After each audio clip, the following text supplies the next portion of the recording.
Olá, bom dia a todos. Sejam todos bem-vindos ao nosso Café com Evangelho. Eu sou Leila Rocha de Oliveira. E Roberto Antônio de Oliveira. Nós somos do Centro de Estudos Espíritas Allan Kardec, aqui da cidade de Olambra. Hoje é um dia muito especial, hoje é quinta-feira, 10 horas da manhã, plena primavera, e foi em uma plena primavera, 12 de novembro de 2012, que a nossa Casa Espírita abriu as portas pela primeira vez. A nossa palestra espírita, numa segunda-feira, 12 de novembro, a primeira vez que nós abrimos as nossas portas para a espiritualidade, para os amigos que acorreram centenas durante esses 8 anos. E é muita alegria, com muita gratidão, que nós só podemos dizer muito obrigado a cada benfeitor que sempre esteve ao nosso lado. Olha que lindo! O Arnaldo mandou aqui uma mensagem. Olha, happy aniversário. Ai, Jesus, happy aniversário. Para o Centro Espírita Allan Kardec de Olambra, que Deus continue abençoando esta casa com muita paz e muito amor. Como é que se fala aniversário em inglês, Felipe? Anniversary. É anniversary? Anniversary. Happy anniversary. Nós temos aqui um professor de inglês, mas nós conhecemos tão pouco do inglês que a gente tem que se socorrer dele. Ah, a Sueli está dizendo que delícia, hoje tem um bolo de laranja, como um pedaço, em comemoração à nossa casa. Bom dia, maravilha. Laudinauria. Obrigado. A Arnaldo aqui também, mandando um ótimo dia para todos. A Laudinauria compartilhando com os amigos, com os familiares. E a Tassimara, bom dia, Tassimara. Que bom a Tassimara aqui conosco para comemorar o aniversário da nossa Casa Espírita. Isso é muito bom.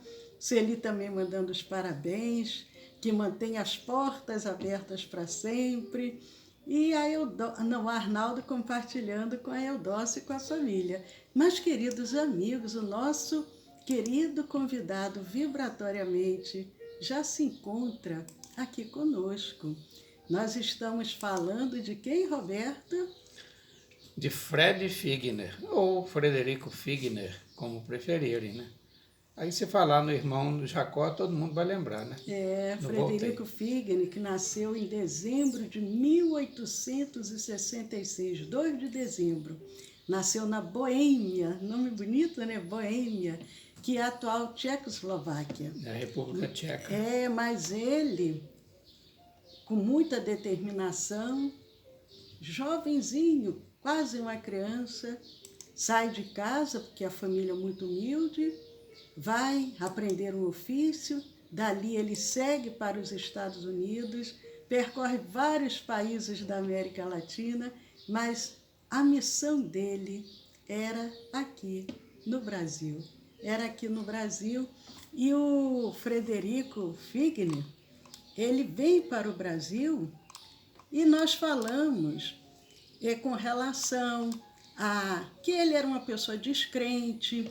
Falamos isso ontem, ainda não tinha aquela fé, mas com a amizade que ele foi adquirindo, com um companheiro que estava sempre lá na loja falando sobre o espiritismo, começou a despertar uma certa atenção. E quando foi um belo dia, uma pessoa conseguiu ser curada através de um receituário mediúnico, já foi um despertamento. O segundo momento foi quando um homem, um pai de família, desempregado, chega lá muito chateado, sem nenhum recurso, e ele diz, dá-lhe alguma ajuda e diz, volte daqui a 8 dias. Só que ele ora, vocês lembram que nós falamos sobre isso ontem, ele ora e pede a Jesus se realmente esse carpinteiro de Nazaré tem possibilidade que ajudasse esse homem. E o homem, quando volta, depois de 8 dias, volta muito feliz porque tinha conseguido um emprego. E ali o Frederico Figner começou a orar. E ele pediu a Jesus, ele começou a pedir a Maria, E as preces deles começavam a ser ouvidas. E ele, com isso, lógico, foi um entusiasmo, ele começou a se encher de fé e começou a estudar o Espiritismo e estudar o cristianismo, porque ele era judeu, ele não era cristão, ele não conhecia Jesus, não conhecia a mensagem de Jesus. E ele passa a consagrar a sua vida ao serviço dos outros. E aí, Roberto? Então, daí, como ele não era de deixar por menos, o que ele fazia era por inteiro. Então, ele integra seus quadros de diretores da Federação Espírita Brasileira na qualidade de apenas vice-presidente, tesoureiro e membro do Conselho Fiscal. Ora, e deixou seus afazeres? Com certeza que não. Ele abraçou mais tarefas, não deixou nenhuma para trás. Lembrando que ele tinha os filhos, a esposa. Não foi uma troca, eu vou deixar isso e agora eu vou para... Não, continua. Então, além de seus afazeres profissionais, naturalmente, né? E onde ele fez fortuna, é bom lembrar, mas ele mantinha ainda uma coluna no jornal Correio da Manhã. E aí sim, já sob uma nova ótica, era o Fred Figner espírita. Então ele aproveitava para divulgar o espiritismo neste periódico que era o matutino, né, de muita repercussão. E nós temos que lembrar que era um grande desafio. Ele era um homem conhecido da sociedade, era um... Como é que fala? Comerciante? Ele é um empresário, empresário, né? um empresário, um comerciante. industrial. E ele poderia ficar com receio de ser mal visto, professando aquela religião. Porque sabemos que o Espiritismo até hoje ainda é mal compreendido, mas ele não. Ele era uma alma generosa, ele chegou a acolher na sua própria casa 14 pessoas doentes, vítimas do surto da gripe espanhola. Grandes missionários aqui no Brasil trabalharam nesse período e nós citamos. E o Frederico Figner não foi diferente. Aquela gripe espanhola em 1918, que muitos foram à morte, ele ali, sem receio, acolher 14 pessoas enfermas no seu próprio lar. Mas ele trabalhava, não é verdade, Roberto? Sim, bom, nós fizemos um breve histórico, resumo, espero só para despertar a curiosidade, mas nós vamos continuar. E ele, então, no seu trabalho, ele tomava ditados de receitas espíritas, são as receitas mediúnicas, geralmente de ordem homeopática e não alopática, e ele também dava passo nos enfermos, celebrizou-se em sua época, e também ele participava das reuniões mediúnicas como dialogador, doutrinador, esclarecedor, conforme o termo que nós queiramos. O médium recebia e ele anotava as receitas. Mas eram poucas que ele anotava por dia. Pouquinhas. Eram poucas, né? Geralmente, porque um dia é curto, né? Mas entre 150 a 200 receitas por dia. A gente multiplica pelo total da população de hoje, né, uma proporção, e nós então estaríamos assim perto de 1.500 receitas por dia, 1.500 a 2.000 receitas. Então, ele atendia inúmeros necessitados através disso, porque os espíritos sabiam da necessidade de cada um daqueles em favor de quem ele solicitava o concurso, e a partir do diagnóstico emitiam também a receita apropriada. Mas tinha uma disciplina com poucos, né? Ele dividia seu tempo entre a atividade profissional e os afazeres espíritas, chegando a presidir diversos grupos. Ora, vocês acharam pouco ele ser diretor, tesoureiro e ainda conselheiro? Então chegou a presidir diversos grupos na sede da Federação Espírita Brasileira e também no seu lar. Então, lar, para ele, não era sinônimo de descanso, era continuação de trabalho. E outra coisa, ele não deixou nenhum livro escrito quando estava encarnado, mas ele promoveu a publicação de muitos livros.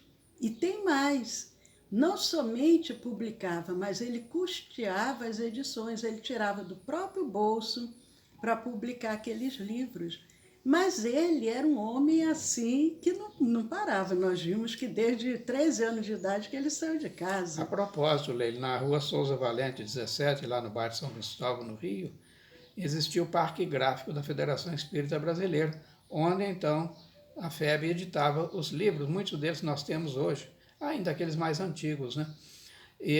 Então, montou uma gráfica, era uma indústria a mais para favorecer a disseminação do Espiritismo através do livro e com custo praticamente zero, né, Leila? Era somente um espaço que a federação ocupava e ele bancava.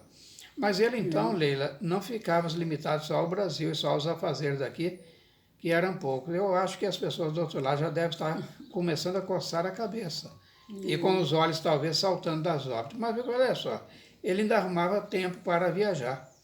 Então, numa dessas viagens ao exterior, ele teve contato, por exemplo, com o médium William Hope, no Círculo da Coroa, lá na Inglaterra.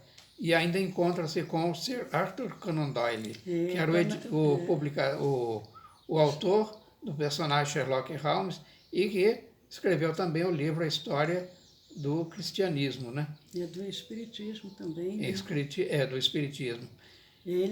O Arthur Conan Doyle foi assim um grande pesquisador e nós falamos sobre ele traz essa obra assim, trazendo muitos detalhes sobre aquele espiritismo nascente. Agora, Leila, ele gostava muito dos artistas também, né? Nós vamos falar sobre isso, mas antes disso vamos ver os amigos que porventura chegarem, e a gente ainda nem serviu um cafezinho. Um bom dia também para a Janete, que bom a Janete aqui conosco. Mas, voltando ao Frederico, ele era um homem generoso, solidário, e pela própria natureza do trabalho, que ele tinha 2 gravadoras, ele havia se tornado amigo de muitos músicos e muitos cantores também de sucesso, porque inclusive ele contribuiu para que esses músicos fossem conhecidos. Ele gravava as músicas brasileiras, cantores brasileiros. E naquele período nós temos que lembrar que não existia nenhuma forma de segurança social, de poder proteger nenhum tipo de trabalhador. Tipo de previdência. Então, em uma época que antecedeu a criação da Previdência, o Frederico ficou muito consternado em ver a situação de penúria que algum desses artistas tinham de enfrentar ao chegar à velhice. E nós sabemos que mesmo hoje ainda acontece. Muitos estão no auge do sucesso, de repente não conseguem mais trabalhos, porque os trabalhos são geralmente em forma de contratos por prazo determinado e ficam numa situação desconfortável. Mas o Roberto vai dizer o que ele fez sensibilizado com isso. Então, na região de Jacarepaguá, ele adquiriu um terreno porque estava muito sensibilizado, como a Leila colocou, com o drama social desses artistas, né? As pessoas voltadas às artes, que faziam muitas vezes a alegria dos outros, mas eles próprios não tinham alegria porque não tinham segurança previdenciária. Ele compra um terreno e doa-o para que seja construída uma instituição modelar, que é chamada Casa dos Artistas, fica na rua Retiro dos Artistas, lá no bairro de Jacarepaguá, e é no bairro da Pechincha, né? Porque é um distrito, né? Fica então naquele miolo. Mas já chegamos até a morar ali bem pertinho. Moramos bem perto, passamos lá inúmeras vezes, né? E uma vez eu cheguei até a entrar, mas não estava aberta a visitação. Realidade se chama Retiro dos Artistas, até hoje funciona. Esses dias mesmo eu estava vendo uma matéria, uma artista ainda jovem, mas que se encontra lá, porque a família está distante, e ela, como está trabalhando no Rio, e ela está lá junto com a mãe, que também era artista, e aí se encontra a mãe e a filha sendo acolhida, e tudo por uma iniciativa do Figner. Mas, como nós falamos ontem, ele teve 6 filhos. Desses 6, 3 desencarnaram antes dele. Ele também passou por essa prova muito sofrida. Imagine um pai perder um filho, e ele perdeu 3. Doutor Bezerra de Menezes também perdeu algum dos filhos que ele teve. Mas o que aconteceu, Roberto, que deixou ele assim muito impactado? Então, só para recordar, a primogênita, ou seja, a filha mais velha, é a Esther, mas ela não tem os detalhes, ou seja... Era Raquel, né? Era Raquel, desculpe. É. Esther era a esposa, né? Era Raquel. Então, desculpe, correção Era todos apropriada. nomes da Bíblia. Era todos os nomes da Bíblia. Interessante que ele se apaixona, nós já falamos sobre isso, né? Por alguém, ele olha assim e se apaixona. Agora era Esther, por coincidência também, descendente lá do ramo judaico, né? Pátria, que ele também, da qual ele provinha. Mas então, e esta filha, a Raquel, ela, como se fosse assim inesperado, ela desencarna.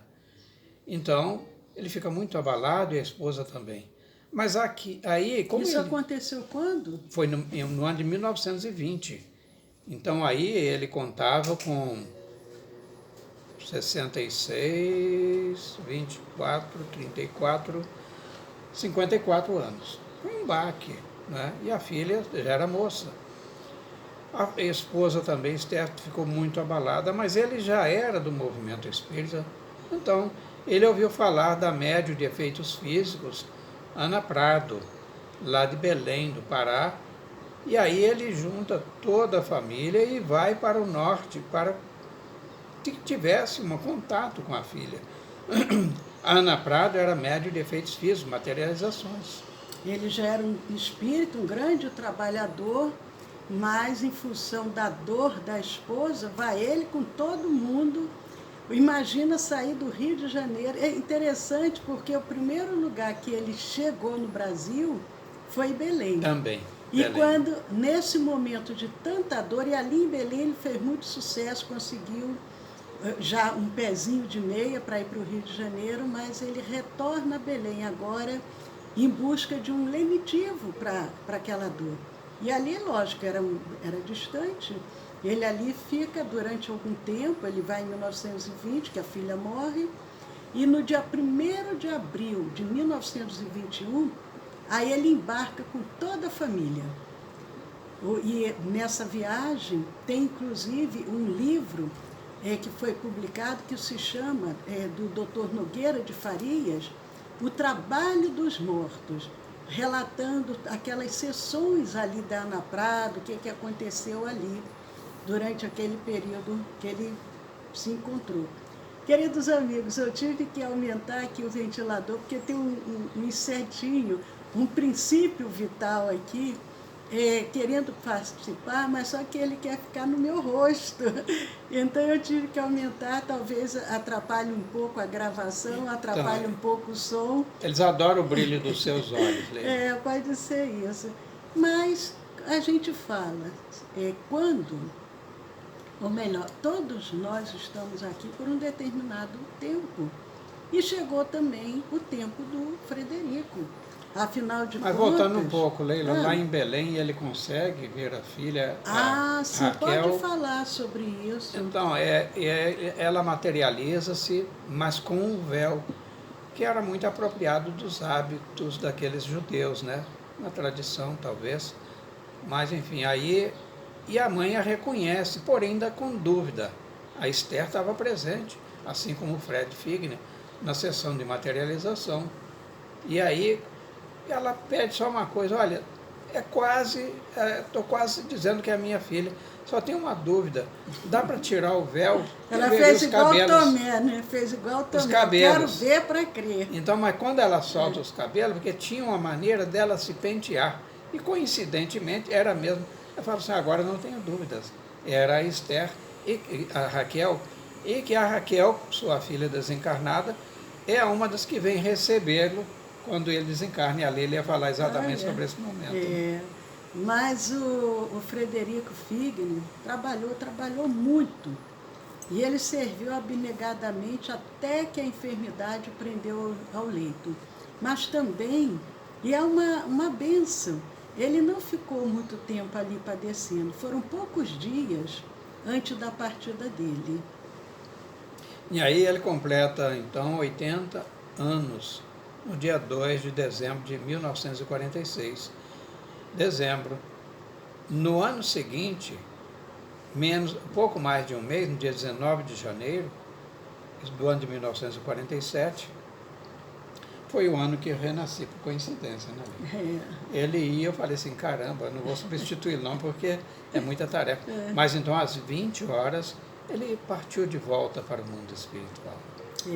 Frederico Figner presenciou a Primeira Guerra, a Segunda Guerra, A gripe espanhola. a gripe espanhola. Foi aquele espírito assim, daqueles que vieram com missionários e presenciando todo esse impacto da Ele foi humanidade. testemunho, Leila, do Brasil Império, na transição para o Brasil República, que vamos comemorar agora dia 15, né? No ano de 1889. É verdade. E ao se abrir o seu testamento, ele tinha destinado uma grande parte dos seus bens para quem? Vocês imaginam? Para as obras sociais. Uma grande parte dos bens de Frederico Figner, ele lega num testamento para as obras sociais de Francisco Cândido Xavier. Chico Xavier, ainda naquela época, em Pedro Leopoldo, né, 1947. 47, Chico estava com 37 anos, ele nasceu em 1910, e ao funeral, logicamente, compareceu uma multidão de amigos, de admiradores, mas nós dissemos, o Frederico não deixou nada escrito quando ainda encarnado. Publicou muitos livros. Patrocinou, né? Muitos. Patrocinou muitos. Mas, e aí, Roberto? Então, agora quando desencarna, só que um detalhe muito importante, ele é recebido por Bezerra de Menezes também. Bezerra de Menezes, a sua filha Esther, A Raquel. Raquel, outra vez, né? Olha a memória. Mas aí ele vem a escrever. Não escreveu neste plano, mas escreve no outro. Um pseudônimo de irmão Jacó, pela psicografia de Chico, o livro Voltei, de edição editado pela Federação Espírita Brasileira.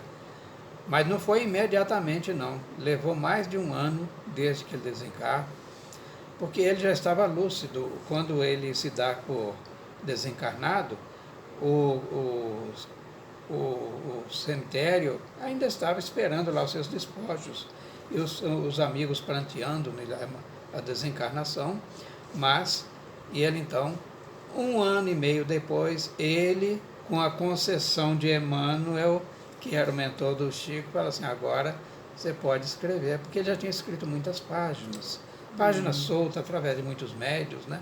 Mas para um trabalho de fôlego, como um livro, então ele precisou esperar um pouco mais e identificar-se fluidicamente, afinizando-se com o médium. O que o Roberto quer dizer é que antes mesmo dele ser sepultado, antes mesmo do corpo ser sepultado, Sim. Ele já estava lúcido, que é uma coisa difícil de acontecer. Muito difícil. Ele já estava lúcido, porque ele já era um espírito que já tinha adquirido uma bagagem.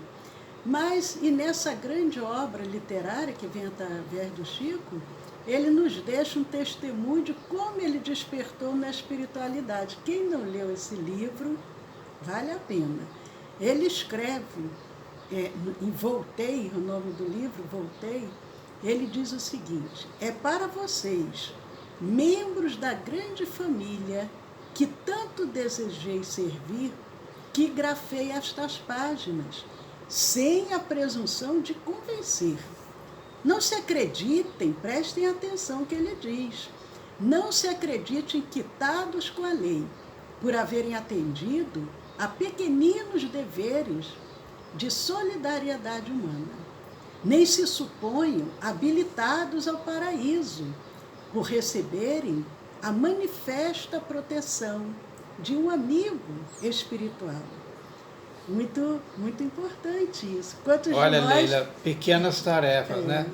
Ele dedicou-se integralmente, a partir do momento que ele toma contato com a realidade espírita, ele trabalhava 24 horas, literalmente. E nós falamos que das muitos assistidos, né, muitos necessitados que iam até ele. Ele abria a bolsa com uma facilidade fantástica, subia morros. Naquela época já era costume os espíritas subir morro para levar remédio, levar dinheiro, levar comida, levar agasalho e levar a mensagem espírita. Viriato Correia, ele escreve sobre o Frederico Figner dizendo o seguinte, que ele, o Frederico, aos 80 anos, tinha as vibrações, os entusiasmos, as vivacidades das juventudes estouvadas. Quem o via pelas ruas, suado, chapéu atirado para a nuca, falando aqui, falando ali, numa pressa de moço de recados, pensava estar vendo um ganhador que, em cima da hora, corria para não perder a hora do negócio. No entanto, não era para ganhar que ele vivia a correr, rico, muito rico. Não precisava entregar-se à vassalagem do ganho. Corria para servir os outros, corria para ir ao encontro dos necessitados.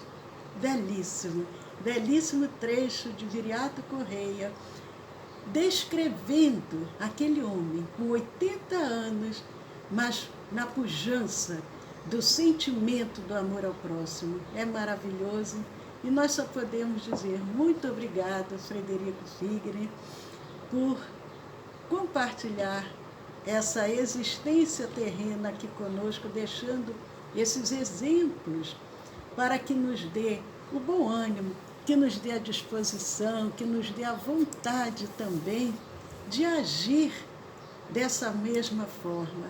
Nós aproveitamos para mandar um abraço para Evelyn. Que bom, Evelyn, você está aqui conosco. Falamos sobre o Frederico Figner, mas quem porventura não conseguiu acompanhar a história do Frederico Figner, nós vamos postar daqui a pouco a nossa gravação no canal do YouTube, no Telegram. Então entrem lá, assistam o nosso convidado da semana, Frederico Figner, um grande trabalhador do Cristo. Aprendeu a conhecer Jesus, aprendeu a conhecer Maria. Os nossos canais do YouTube e do Telegram, o do YouTube é o Centro de Estudos Espíritas Allan Kardec, aqui da cidade de Olambra. E o do Telegram é o SEAC Olambra. Juntos podemos muito. Hoje é quinta-feira, 12 de novembro. Agradecemos a todos os votos de parabéns por mais um ano que a nossa Casa Espírita continua trabalhando, procurando divulgar essa semente. Hoje, quinta-feira, 20 horas, nós temos o nosso curso de Espiritismo. Ao final, nós temos a magnetização das águas, das medicações, o passe magnético espiritual à distância. Então, compartilhem, deem um joinha, façam comentários no nosso canal do YouTube, vamos semear essa luz. Amanhã, sexta-feira, excepcionalmente, não estaremos aqui. Amanhã, sexta-feira de manhã, mas sábado às 10 horas, temos a evangelização da família, a evangelização da criança. E no domingo, que é o momento para fechar a nossa semana, é o Evangelho no Lar. 10 horas de domingo, convidamos Jesus para o nosso lar e convidamos todos vocês. A Sueli diz assim, eu já li, ela já leu o Voltei. E ela diz, vou reler. Vale a pena, Sueli, porque aí quando a gente relê, a gente já vai vendo com outros olhares. Então, eu já percebi que a Sueli é uma leitora assídua, né, das obras espíritas. E essas informações aí vale para todos vocês. Além do livro Voltei, está lá no livro do Zeus Vantuil de Freitas, que é o Grandes Espíritas do Brasil. Então, lá está relatado com mais detalhes isso que nós resumimos para vocês. E também no Boletim SEI, que é o Serviço Espírita de Informações, no número 1822, de 1º de março de 2003. Então, nossos agradecimentos a todas vocês, meus queridos e minhas queridas, e nós esperamos rever-nos na próxima segunda-feira, já que com a Leila, por razões de força maior, mas nós temos que cuidar do carro fisiológico, como os benfeitores chamam, né? O veículo, ou seja, o corpo físico, para que a gente possa até continuar compartilhando de momentos de alegria com vocês, como temos feito, e certamente vocês também esperam que a gente também traga mais conteúdos para vocês. Como dizia Francisco de Assis, né? Cuidar do jumentinho, não era ele que dizia? O Chico é que tinha essa fala. Mas ele indaga Francisco assim de Assis dizia alguma coisa falava parecida assim, também. o Chico, estão os dois Chicos, né? Só que o Chico falava com Emmanuel, fala assim, aí, quando já estava, não podia mais ser visto o corpo físico em desdobramento, e Emmanuel ali fala assim, e aí, Emmanuel, você acha que eu maltratei muito o jumentinho? Era como se referia ao corpo, né? Então, agradecido mais uma vez, esperamos estar de volta na segunda-feira, se Deus assim o permitir. Até lá, então.